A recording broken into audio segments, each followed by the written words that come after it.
Here's a question before we start. What do you hate most about taxes? The paperwork? The complexity? The fact that you have to pay them at all? Now imagine this. You're a brand new country. You just fought a war for independence because you didn't want to pay taxes. No taxation without representation, right? And now you're paying 20% of your entire national budget to pirates.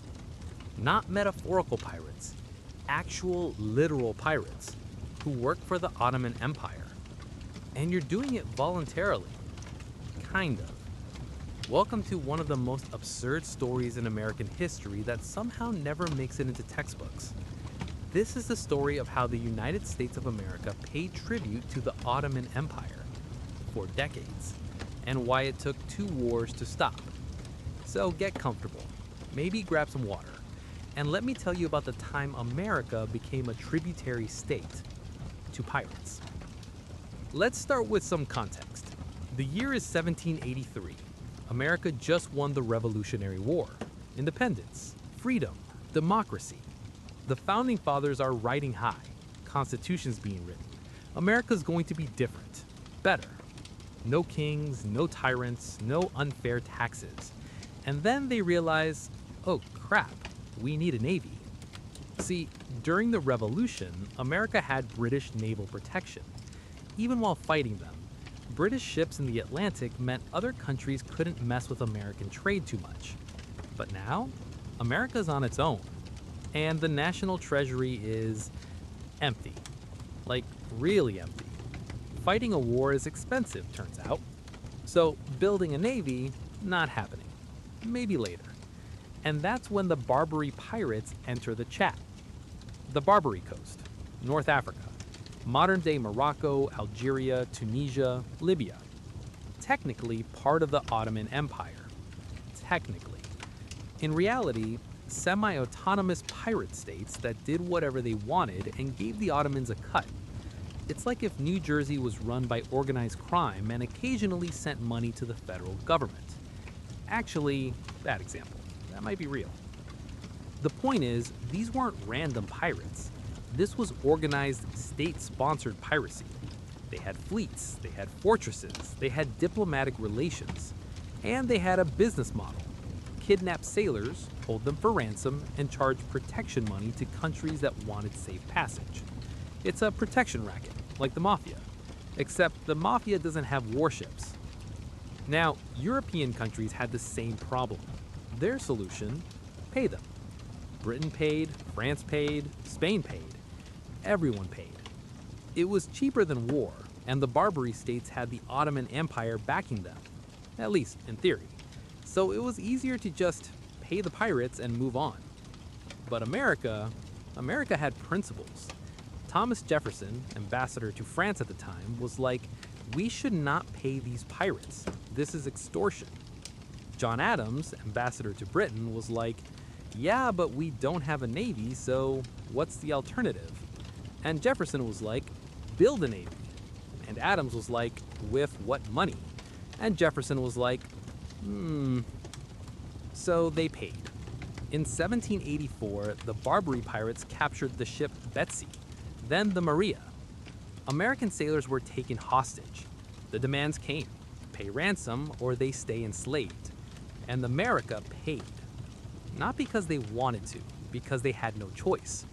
And then came the real kicker. The Barbary states wanted annual tribute, not just ransoms for captured sailors, regular payments every year for permission to sail in the Mediterranean without being attacked. You know what we call that today? A subscription service. Except instead of Netflix, it's please don't enslave our sailors. And the price? Expensive. In 1795, the US signed a treaty with Algiers. The terms? $642,500 up front, plus $21,600 per year. That doesn't sound like much until you realize America's entire federal budget at the time was about $5 million. So they were paying over 10% of the budget to one Barbary state. There were 3 others. By some estimates, at peak, America was spending 20% of its budget on Barbary Tribute. Let that sink in. One out of every $5 the US government spent went to North African pirates. Not defense, not infrastructure, not education. Pirates. For context, today the entire US military budget is about 15% of federal spending. So imagine if 20% of your taxes went to, I don't know, preventing your mail from being stolen. But not by fixing the system, just by paying the mail thieves to leave you alone. That's what this was. And the founding fathers were furious. Jefferson especially. He hated this arrangement. It went against everything America stood for. We fought a war because we didn't want to pay taxes to a king. Now we're paying pirates. But what could they do? America didn't have a navy. Building one would cost money they didn't have. And the Barbary states knew this. They had America over a barrel. Or rather, over a plank. Now here's where it gets interesting. The relationship between the Barbary states and the Ottoman Empire. On paper, the Barbary states were Ottoman territories. The Sultan in Istanbul technically ruled them, but in practice, they did whatever they wanted. It's like if your boss is technically your boss, but you never see them, you don't follow their rules, and you just send them a cut of your profits to keep them happy. The Ottoman Empire didn't micromanage the Barbary states. They were busy with their own problems. Wars in Europe, internal conflicts, the usual empire stuff. So the Barbary states operated independently, but they could invoke Ottoman protection if needed, which made them even more dangerous. If you attacked them, you might be starting a war with the Ottoman Empire, and nobody wanted that. The Ottomans were still a major power in the 1700s and early 1800s. Not what they used to be, but still scary. So European countries just paid. It was easier. And America paid too, even though it killed them inside. Now, let's talk about the hostages, because this wasn't just about money. When Barbary pirates captured American ships, they took the sailors, and those sailors became slaves. Real, actual slaves, working in quarries, building fortifications, rowing ships. The conditions were brutal, and the only way to get them back was to pay ransom. Individual ransoms for each sailor, on top of the annual tribute. Families back home would scrape together money to try to buy their loved ones freedom. The US government would negotiate, but it was slow and expensive. Some sailors spent years in captivity. Some died there. And the whole time, the Barbary states kept demanding more money. It's worth noting, European countries had the same problem, but they had bigger navies and more money. For America, this was existential. 20% of the budget, sailors enslaved, national humiliation, and they couldn't do anything about it. Yet. Now here's where it gets even weirder. The treaties America signed with the Barbary states were interesting. The Treaty of Tripoli, signed in 1996, has this famous line: "The government of the United States of America is not in any sense founded on the Christian religion." Why is that in there? Because the Barbary states were Muslim, and they wanted assurance that America wasn't going to launch a crusade or something. So America explicitly said, "We are a secular government. Religion has nothing to do with this." Which is fascinating, because this is right after the founding. The founders were making it clear, separation of church and state, all because they needed to negotiate with North African pirates. History's weird. Now, let's talk about the economics. America was poor. Like, really poor. The Revolutionary War left the country in massive debt. The federal government barely functioned. States were basically autonomous and didn't want to give up power. There was no central bank, no stable currency. And now they're expected to pay hundreds of thousands of dollars to pirates. It was a disaster. Congress debated endlessly. Should they pay? Should they fight? Jefferson kept saying, build a navy. But building a navy takes time and money and expertise. So they kept paying, and paying, and paying. Meanwhile, American merchants were getting angrier. Mediterranean trade was lucrative, but it was also terrifying. Every ship that sailed there risked capture. Insurance rates were insane. And even with tribute being paid, the Barbary states didn't always keep their word. Sometimes they'd attack anyway. Oh, we didn't get this year's payment on time, so we took a ship. Oops. It was extortion with extra steps, and there was nothing America could do, except keep paying. Now, here's the thing about protection rackets. They only work as long as the victim can't fight back. The Barbary states knew this. They kept America weak by design. Every dollar America paid to them was a dollar not spent on building a navy. It was a self-perpetuating system, and the Barbary states got rich. The leaders lived in luxury, palaces, harems, gold everywhere, all funded by European and American tribute. It was one of the greatest scams in history, and it worked for decades. But every scam eventually ends, and this one was about to. Because in 1801, something changed. Thomas Jefferson became president, and Jefferson had been waiting for this moment. For years, he'd been arguing, we need to stop paying these pirates. And now, he had the power to do something about it. But we're getting ahead of ourselves. Before we get to the wars, let's talk about the absurdity. Imagine you're a founding father. You just created a new nation based on freedom and independence. We the people and all that. And now you're negotiating with pirates, sending them money, begging them to release hostages, writing letters like, "Dear Pasha of Tripoli, please accept this year's tribute of gold and naval supplies. We hope this maintains our peaceful relations. Sincerely, the United States of America." It's humiliating, and everyone knew it. European countries look down on America. They can't even handle some pirates. The Barbary states mocked them. Pay up or we take more ships. And the American citizens were furious. We fought Britain for our freedom, and now we're paying pirates? But what could they do? The government was broke. The Navy didn't exist. And the pirates had all the leverage. It's like being in a bad relationship where the other person knows you can't leave, so they keep asking for more, and you keep giving it, until one day you snap. And that day was coming. But first, let's appreciate how absurd the situation was. The United States of America, land of the free, home of the brave, paying a subscription fee to North African pirates so their ships wouldn't get stolen. If you tried to pitch this as a movie plot, people would say it's unrealistic. America paid pirates? Come on, that's too dumb.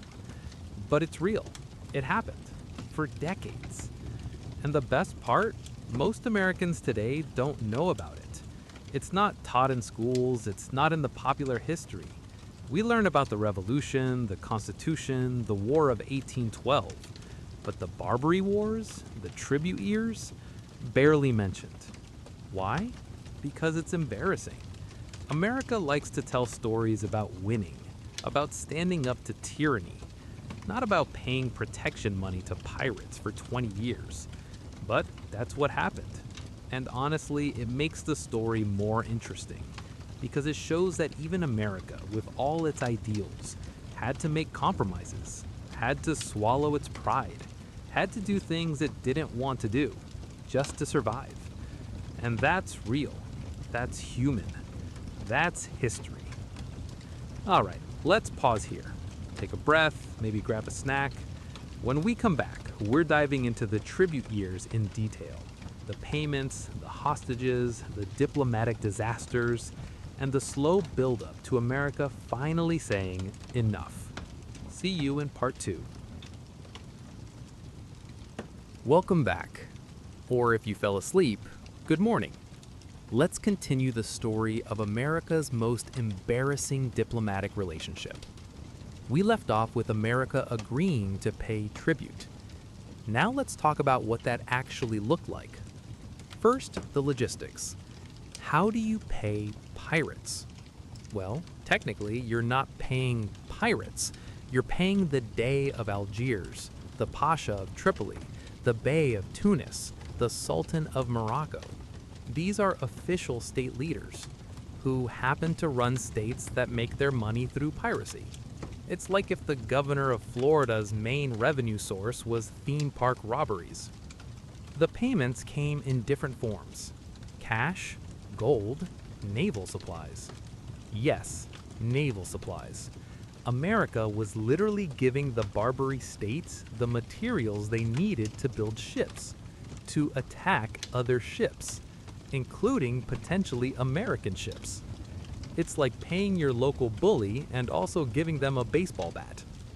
The treaty with Algiers in 1795 included $642,500 in gold and silver, a 36-gun frigate, a warship, naval stores, rope, timber, cannons, and annual tribute of $21,600. And here's the kicker: they had to deliver it. American ships would sail to Algiers carrying tribute. Imagine being the captain of that ship. What's your cargo? Money. For pirates, so they don't attack us. It's complicated. And it wasn't just Algiers. Tripoli wanted their cut. Tunis wanted theirs. Morocco wanted theirs. Each Barbary state negotiated separately. So America was juggling multiple tribute agreements. It's like having 4 different subscription services that all do the same thing, except the thing they do is not enslaving your citizens. Now, you'd think, okay, we're paying, so we're safe, right? Wrong. The Barbary states didn't always keep their promises. Sometimes they'd claim the payment was late. We didn't get this year's tribute on time, so we took a ship. Fair's fair. Sometimes they'd just demand more. Inflation, costs are going up. We need a raise. Sometimes they'd capture ships anyway and say it was a misunderstanding.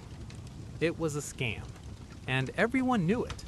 But America couldn't do anything about it, because the alternative was war, and America couldn't win a war against the Barbary states. Not yet. Let's talk about the hostages, because this is where it gets really dark. When Barbary pirates captured American sailors, those men became slaves. Not prisoners of war, slaves. They were sold, worked to death, beaten. Some were put in quarries, breaking rocks in the North African sun. Some were used as galley slaves, rowing ships. Some were kept in dungeons, waiting for ransom. The conditions were horrific. And back home, their families waited, hoping for news, raising money for ransoms, begging the government to do something. But the government was slow. Negotiations took months, sometimes years.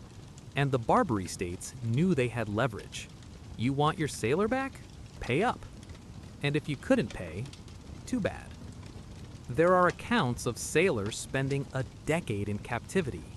A decade. Imagine that. You're a young man, maybe 20 years old. You sign up to work on a merchant ship. Next thing you know, pirates attack. You're captured, sold as a slave, and spend the next 10 years in hell. All because your government couldn't afford to pay your ransom. And this happened to hundreds of Americans. Not thousands, not tens of thousands, but hundreds. Which sounds small until you remember America's population in 1800 was only about 5 million. Every captured sailor had a family, a community, people who knew him. So the impact was felt widely, and the government helpless. Now, let's talk about the politics, because this issue divided America. Some people said, we should pay, it's cheaper than war. Others said, we should fight, this is humiliating. The Federalists, pro-strong central government, generally supported paying. They argued, we need stability, trade, peace. Let's just pay and move on. The Democratic Republicans were more divided. Some, like Jefferson, wanted to fight. Others said, we can't afford a war. And then there was the Navy question. To fight the Barbary states, America needed ships. But building ships was expensive, and it required raising taxes, which people hated. We just fought a war over taxes, and now you want to raise taxes to fight pirates?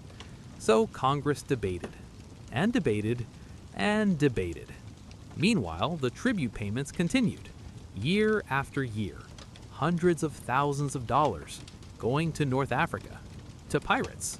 It was fiscal insanity, but there was no consensus on an alternative until 1801, when Jefferson became president, and everything changed. But before we get to there, let's talk about a guy named William Eaton, because he's one of the wildest characters in this story. William Eaton was a U.S. Army officer and diplomat. He was sent to Tunis as consul in 1799, and he hated the tribute system. Eaton was a man of action. He thought the whole arrangement was disgraceful. We're America. We don't bow to pirates. So he started scheming. His plan: overthrow the government of Tripoli and install a friendly ruler. Yes, regime change. In 1805, America's first regime change operation, and it was insane. Eaton recruited a small army, mercenaries, Bedouins, Greek soldiers, a few U.S. Marines, and he marched them across 500 miles of desert to attack Tripoli from the land. It sounds like a movie plot, because it kind of was. And we'll get to how that turned out. But the point is, Eaton represents the frustration many Americans felt. We're better than this. We should fight. And he was willing to put his life on the line for it. Now, back to Jefferson. 1801, Jefferson's inauguration. One of his first challenges, Tripoli. The Pasha of Tripoli, Yusuf Karamanli, was demanding more tribute. America had been paying $18,000 a year. Yusuf wanted $225,000 immediately, plus $25,000 per year. And if America didn't pay, he'd declare war. Jefferson's response: no. For the first time, an American president said no to the Barbary states. And Yusuf did exactly what he threatened. He declared war by cutting down the flagpole at the American consulate. That was the declaration of war. Literally just chopping down a flagpole. Petty, but effective. And just like that, America was at war. The First Barbary War, 1801 to 1805. But here's the thing. America wasn't still ready. Jefferson had convinced Congress to build some ships, but the U.S. Navy was tiny. A handful of frigates, some smaller vessels.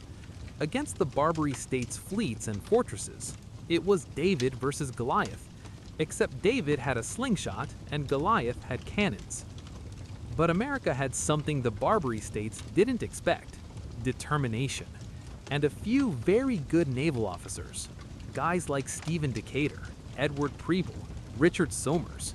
These men became legends. Decatur especially. There's a story about him that's too good not to tell. In 1804, the USS Philadelphia ran aground off Tripoli and was captured.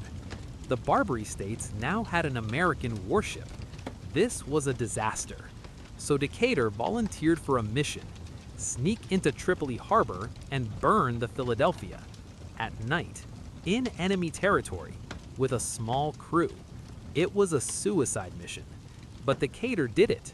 He and his men disguised themselves as traders, sailed into the harbor, boarded the Philadelphia, set it to fire, and escaped, all without losing a single man. British Admiral Horace Nelson called it the most bold and daring act of the age. Coming from Nelson, that's high praise. And it was a huge morale boost for America. We can fight these guys. We can win. But the war dragged on. Naval battles, blockades, raids. And then there's William Eaton's Desert March. In 1805, Eaton and his ragtag army attacked Derna, a city in Tripoli. They captured it. It was the first time the American flag was raised over a foreign conquest. And the phrase, "to the shores of Tripoli," became immortalized in the Marine Corps hymn. You know that line? From the halls of Montezuma to the shores of Tripoli? That's this. This is where it comes from. Eaton's plan was to march on Tripoli itself and overthrow Yusuf, but the U.S. government stopped him. because right as Eton was about to succeed, Jefferson made a deal, a treaty with Tripoli.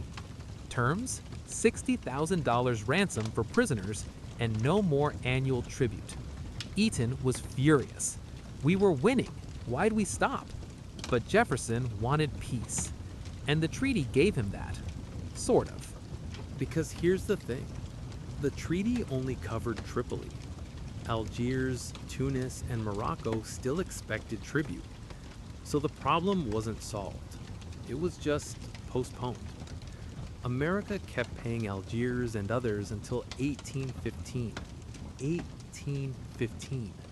That's 32 years of tribute. 3 decades. Let that sink in.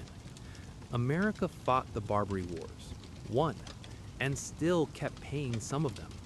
Why? Because the War of 1812 happened. America was busy fighting Britain again. Couldn't afford another conflict. So they kept paying until 1815, when the Second Barbary War happened. This one was shorter. Stephen Decatur sailed to Algiers with a squadron, showed up and basically said, "We're done paying.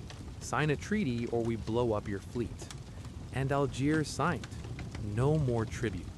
Finally, after 3 decades and millions of dollars, America was free from pirates. But the damage was done. Financially, politically, psychologically. For 30 years, America had been a tributary state. And most people today don't even know what happened. It's not in the textbooks, not in the movies. It's just forgotten. But it shouldn't be, because it's important. It shows that America, for all its ideals, had to compromise, had to do things it didn't want to, just to survive. And that's okay. That's real. That's history. All right, take a breath. In part 3, we're wrapping this up. We're talking about why this matters, what it teaches us, and why the story is still relevant today. See you in a minute. Welcome to the final part. If you made it this far, congrats. If you fell asleep, sweet dreams. Let's talk about what this whole absurd story means. Because it's not just a fun historical fact. It's actually important. First, let's address the obvious question. Why don't we learn about this in school? Simple. It's embarrassing. America likes to tell stories about winning, about being strong, exceptional, undefeated. The Barbary Tribute years don't fit that narrative, so they get glossed over. We learn about the Barbary Wars. America fought pirates and won. Marines, shores of Tripoli. But the 30 years of paying before that? Conveniently omitted. It's like telling someone you want to fight, but leaving out the part where you got punched in the face for half an hour first. But here's the thing. The embarrassing parts are often the most instructive, because they're real. The Barbary Tribute years teach us something important. Power is relative. In the 1780s and 90s, America was weak, brand new, broke, no military, so they had no leverage. The Barbary states could demand whatever they wanted, and America had to pay. But by 1815, America was stronger, better economy, bigger navy, more confidence, so they could finally say no and make it stick. The lesson? Strength matters. Ideals are great, principles are important, but if you can't back them up with force, you're at the mercy of those who can. That's realpolitik, and it's uncomfortable, because we like to think the good guys win because they're good, but history doesn't work that way. History works on power, and in the early years, America didn't have it, so they paid. Now, let's talk about modern parallels, because this story isn't just ancient history, it's a template that repeats. Think about ransomware attacks today. Hackers encrypt your data and demand payment. Pay us or lose everything. It's the same model as the Barbary pirates. And companies pay. Governments pay. Because sometimes it's cheaper than the alternative. Is it right? No, but it's pragmatic. And that's what America learned.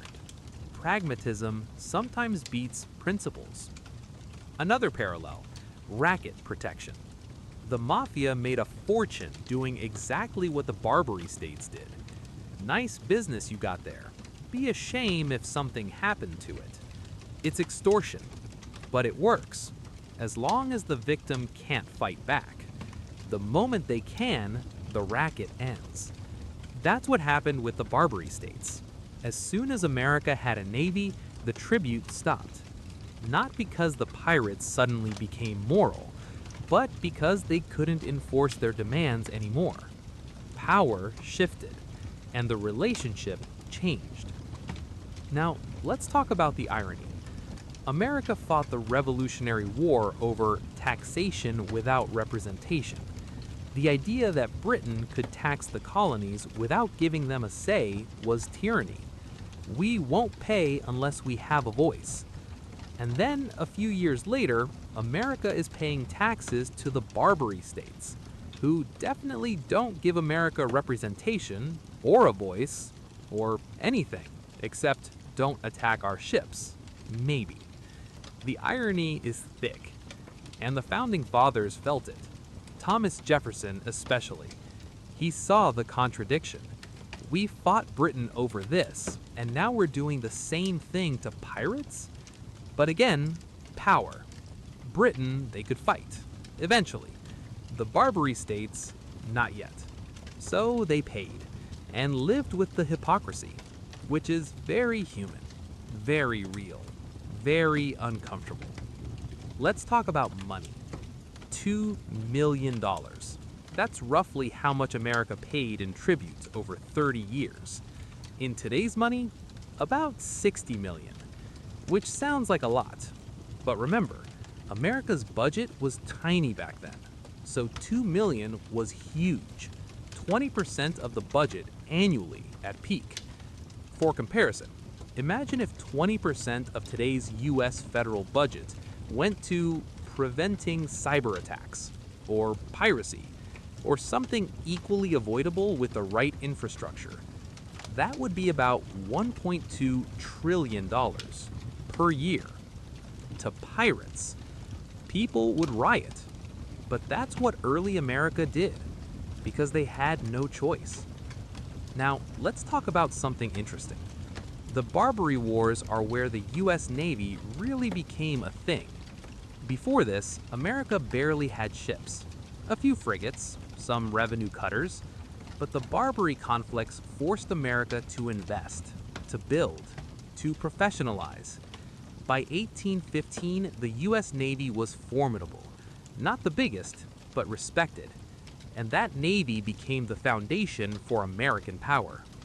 In a weird way, the Barbary pirates helped create American military strength by being such a pain in the ass that America had to build a navy to stop them. Unintended consequences are wild. Another thing, the Marine Corps. The Marines were established in 1775, but they were small and not well defined. The Barbary Wars gave them purpose, missions, glory, identity. From the halls of Montezuma to the shores of Tripoli, that's their legacy. Born in the fight against pirates, and now they're one of the most respected military forces in the world. All because some North African corsairs pissed off Thomas Jefferson. History is weird. Now, let's talk about the Ottoman angle, because technically the Barbary states were part of the Ottoman Empire, but the Ottomans didn't really control them. It was a loose arrangement. The Barbary states paid lip service to Istanbul, sent some money, used Ottoman titles, but operated independently. And the Ottomans, they were fine with that. As long as the tribute kept flowing, why interfere? It's like having a franchise. You own the brand, but the local manager does whatever they want. And as long as they pay you, you don't ask questions. But here's the interesting part. Some historians argue that the Ottoman Empire could have stopped the Barbary piracy if they wanted. One word from the Sultan, and it's over. But they didn't. Why? Because it was profitable, and it kept European powers busy. If Europeans are dealing with pirates, they're not invading Ottoman territory. It's strategic. Cynical, but strategic. And it worked for centuries, until the Europeans and Americans finally said enough, and built navies strong enough to enforce that enough. Let's talk about legacy. The Barbary Wars are mostly forgotten today, but they shaped America. They forced the creation of a navy. They tested American resolve. They showed the limits of idealism without power. And they taught a generation of leaders that sometimes you have to fight, even if you don't want to, even if it's expensive, even if it's risky, because the alternative is worse. Is that a good lesson? Depends on your perspective. Pacifists would say no. Realists would say yes. But either way, it's what America learned, and it influenced American foreign policy for the next 200 years. Speak softly and carry a big stick. That's Teddy Roosevelt 100 years later. But the idea started here, with Thomas Jefferson and the Barbary pirates. Now, let's address the elephant in the room: slavery. The Barbary states enslaved American sailors, and America was horrified. Our citizens are being enslaved. This is an outrage. Meanwhile, America itself had slavery. Millions of people in their own country.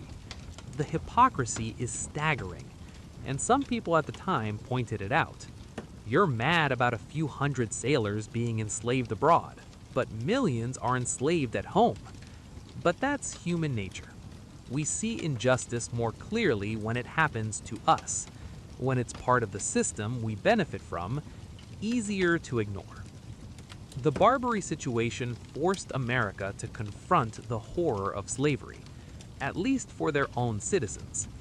Did it change anything domestically? Not really. American slavery continued for another 60 years, but the contradiction was there, and some abolitionists used it. If we hate slavery so much when it happens to us, why do we do it to others?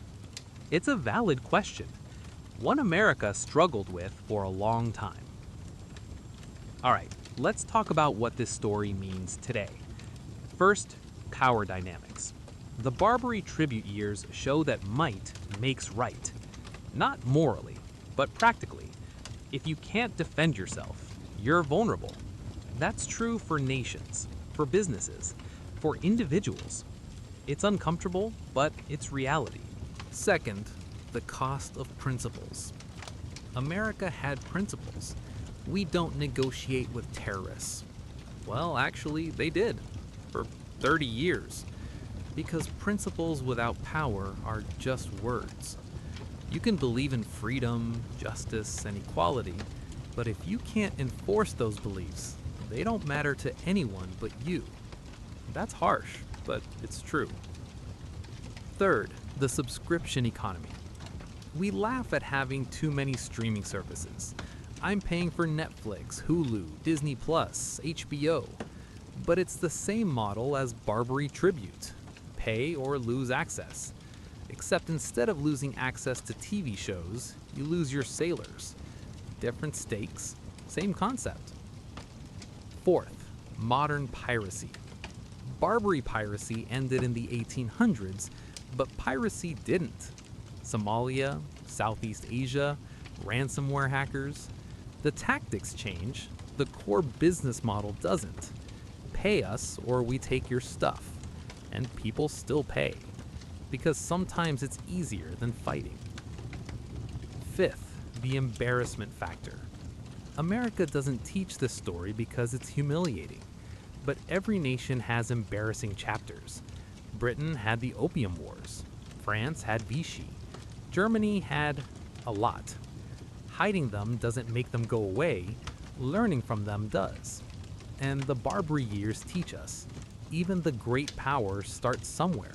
Even America was weak once, vulnerable, afraid, paying pirates. And that's okay, because they learned, they grew, they changed. Now, let's talk about the what if. What if America had fought from the start? What if in 1784 they said no and went to war? Would they have won? Probably not. They didn't have the ships, the money, the organization. They would have lost, and lost badly. So paying tribute, as humiliating as it was probably the right call. It bought time. Time to build a navy, grow the economy, get stronger. And when they were ready, they fought, and won. That's strategic thinking. Not sexy, not heroic, but smart. Sometimes the right move is to wait, to swallow your pride, to pay the bully until you're strong enough to fight back. And then you fight. Now, let's address something modern. People today love to say America never backs down. We don't negotiate with terrorists. We're the greatest nation on earth. And sure, maybe now, but for 30 years, America absolutely backed down, absolutely negotiated, absolutely paid tribute to stay safe. Does that make America weak? No. It makes America human. Every nation, every person faces moments where they have to choose pride or survival. And early America chose survival. They paid the pirates. They hated it, but they did it. Because living to fight another day is better than dying for pride. That's wisdom, not weakness. Let's talk about the individuals, the sailors who were captured, the families who waited, the diplomats who negotiated, the soldiers who fought. These were real people with lives, hopes, fears, and they got caught up in a geopolitical mess. Some of them died as slaves in North Africa, never seeing home again because their government couldn't afford their ransom. That's tragedy, and it's worth remembering. Not just the big picture politics, but the human cost. Every historical event has a body count, and behind every number is a person.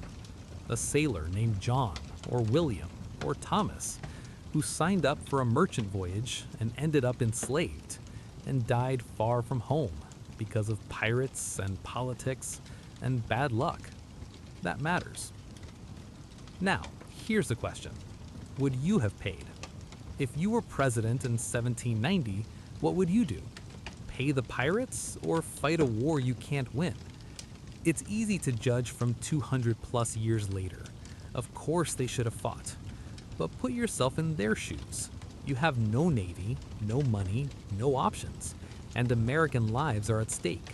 Do you pay or do you let them die?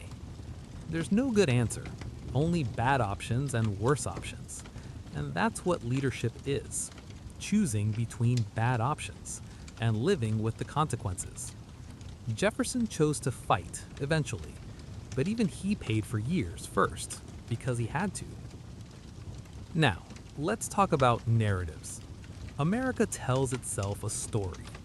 We're the rebels, the underdogs who became the superpower. And that's true, but it's not the whole truth. The whole truth includes paying pirates for 30 years, losing wars, Vietnam anyone? Making terrible decisions and learning from them. That's the real story. Not America perfect from day one, but America struggled, failed, learned, and grew.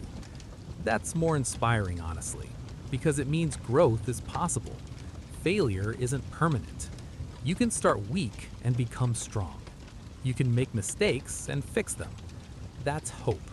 And the Barbary story is proof. America was weak. They paid pirates. But they didn't stay weak. They built a navy, fought back, won, and became one of the greatest naval powers in history. That's transformation, and it started with humiliation. Now, let's talk about the Ottoman Empire. For most of this story, they're in the background, technically in charge, practically irrelevant. And that's kind of perfect, because it shows how empires decline, not with a bang, but with a slow loss of control. The Ottomans couldn't control the Barbary states, not because they were weak, but because they were distant, distracted, overstretched. And the Barbary states knew it, so they did whatever they wanted and sent Istanbul a cut to keep them happy. That's the beginning of the end for empires, when the edges stop listening, when the center can't enforce its will, when provinces become autonomous. The Ottomans would eventually collapse, not because of the Barbary states, but because of this pattern: loss of control, loss of revenue, loss of legitimacy. And by the time they realized it, it was too late. Empires always think they're eternal, until they're not. And the Barbary states were a symptom of that decline. A small one, but a symptom nonetheless. All right, let's bring this home. What's the big lesson from all of this? Here it is. Power is earned, not given. America wanted to be respected, wanted to be treated as an equal, wanted to stop paying pirates. But wanting isn't enough. They had to build the capacity to enforce their will. And that took time, money, sacrifice. But they did it. And once they had power, the tribute stopped. Not because the pirates became nice, but because America could say no and make it stick. That's how the world works. Not on ideals, on capability. You can have the best constitution ever written, the noblest principles, the highest ideals. But if you can't defend them, they're just words, and other people will take advantage. That's realpolitik, and it's uncomfortable, but it's true. The second lesson: embarrassment is temporary, learning is permanent. America paid pirates for 30 years. That's embarrassing, but they learned from it. They built a navy, developed strategy, gained experience, and when they were ready, they fought and won. The embarrassment faded, the lessons remained, and those lessons shaped America for the next 200 years. So don't be afraid of failure, of humiliation, of doing things you're not proud of. As long as you learn, as long as you grow, as long as you come back stronger. The third lesson: history is complicated. There are no pure heroes, no pure villains. Jefferson was brilliant, but he owned slaves. The Barbary states were pirates, but they were also defending their interests. The Ottoman Empire was a great empire, but they couldn't control their provinces. America was founded on freedom, but they paid tribute to tyrants. All of it is true, and all of it is complicated. And that's okay, because real life is complicated. People are complicated. Nations are complicated. And the more we accept that, the better we understand history and ourselves. Now, final thoughts. The Barbary Tribute years are a footnote, barely taught, rarely discussed, but they matter. They show that America, like every nation, had to struggle, had to compromise, had to survive before they could thrive. And that's the real American story. Not we were always great, but we started small, struggled hard, and became great. That's more inspiring because it means anyone can do it. Any nation, any person. You can start weak and become strong. You can fail and learn. You can pay the pirates and eventually fight back and win. That's hope. That's growth. That's history. So the next time you hear someone say, America never backs down, remember, for 30 years, they absolutely did. They paid pirates, bowed to demands, negotiated with extortionists. And you know what? That's funny, because they were smart enough to know when to fight and when to wait. And when they were ready, they fought, and they won. And that's the lesson. Timing matters, power matters, strategy matters, and sometimes the bravest thing you can do is survive until you're strong enough to resist. All right, we're done. You made it. or you fell asleep somewhere around part 2. Either way, thanks for listening. If you learned something, great. If this helped you sleep, even better. And if you're lying in bed right now thinking about whether you'd pay pirates or fight them, you're one of us. Welcome to the Overthinker Club. Sweet dreams. Or as the Barbary pirates might say, pay up.